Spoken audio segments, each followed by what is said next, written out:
जी अस्सलाम वालेकुम। आज मैं आपके पास लेके आया हूँ फ़िरोज़पुर रोड के अराउंड बाउंड मेन काना शहर के पास सोसाइटी। बहुत शानदार ऑन ग्राउंड प्लॉट हैं ये।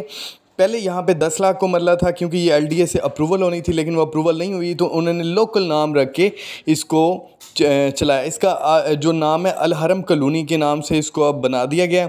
ऑन ग्राउंड प्लॉट है। यहाँ पे कमर्शियल मार्केट भी ये सामने देख सकते हैं बन चुकी है, और ये देख सकते हैं कि दुकानें भी बन रही हैं, और तकरीबन सड़कें एक दफ़ा कारपेट की गई थी लेकिन थोड़ा अरसा ये नहीं बनी।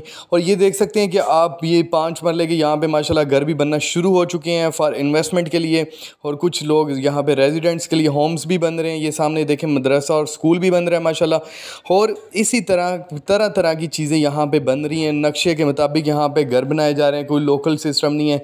लोकेशन वाइज यहाँ पे आपको जो प्लॉट है वो इजीली मिल सकता है। मैप के मुताबिक ऑन ग्राउंड है।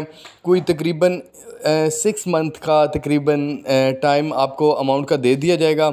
बाकी आपने 50% अमाउंट दे के उसी टाइम आपको कब्ज़ा मिल जाएगा। ये देख सकते हैं आप, ये इसकी मेन रोड है, बिल्कुल सामने इंडस्ट्री एरिया है। इसके लिए आपको रेंट भी इस पर अच्छा खासा आ सकता है। ये देख सकते हैं आप, सड़कें कटी हुई हैं। और इसी के साथ मुझे इजाज़त दें, अगली इस वीडियो तक अल्लाह हाफिज़।